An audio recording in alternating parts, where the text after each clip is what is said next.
Pinagpalang araw mga boss at mga madam. Welcome back to Cactus Flavor Channel. Kung bago po kayo sa video nito, pag-like, subscribe at hit na rin ang notification bell para sa mga susunod pang video na i-update po natin dito sa channel na to. Para updated po kayo mga bossing.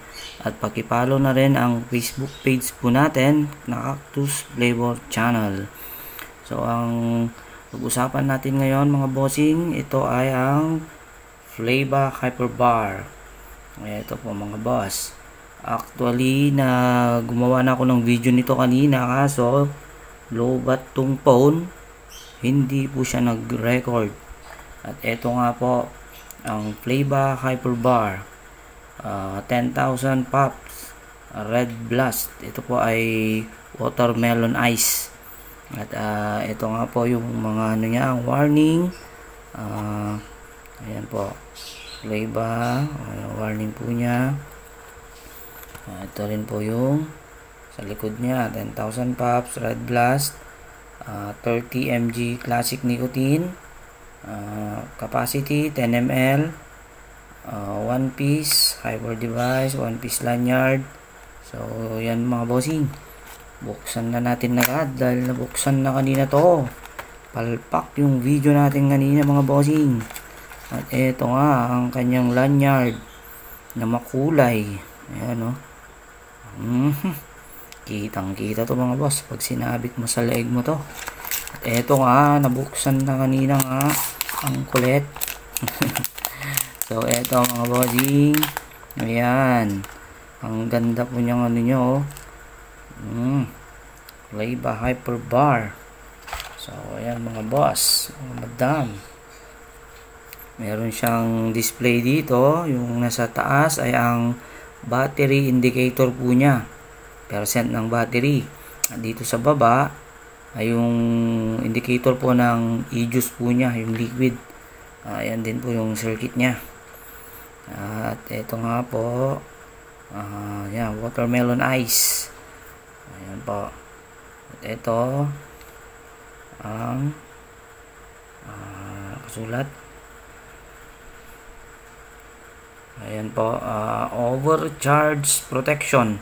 Ibig pong sabihin, pag na-overcharge, mag-automatic po siyang magsha-shutdown. Mapuputol po yung pagcha-charge niya. So, hindi po siya ma-overcharge kasi may protection siya. At sa baba ay short circuit protection. Ibig sabihin po, meron siyang sariling circuit breaker or fuse para hindi po mag-short circuit at iwas sunog po sa ano, pumutok, mga ganun po na na kaso po yung mga pumuputok po na vape. Ito medyo safe po tayo dito sa vape po na to. At ang input niya ay 500 mAh at ang output niya ay 3.5 volts, parang sa cellphone mga bossing. At ang charging port niya ay type C.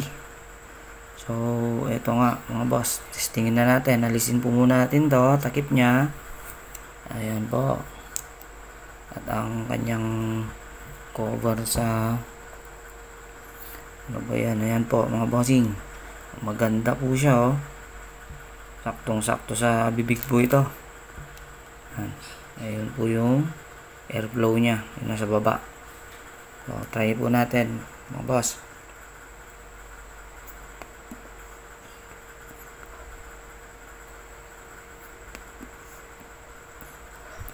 Ang sarap mga boss, yung lamig niya, yung tamis niya, yung sa watermelon niya, lasang lasa po dito. Recommended po itong dispo na ito po. I-try nyo rin po. At maganda po to dahil sa mga protection po niya sa overcharge saka sa short circuit. Ang presyo po nito ay 350 po pag single, pero pag dalawang binili mo, kasi buy one take one po ito, 550. Pero pag isa lang ang bibili mong ganito, 350 po. Ito po sa amin. So, yun po, mga boss at mga madam. Maganda po ito, matamis, tsaka yung lamig po niya. Sakto po yung ano niya, masarap po siya. So, hanggang dito na lang mga boss at mga madam. Nagpalang araw po sa ating lahat. At God bless.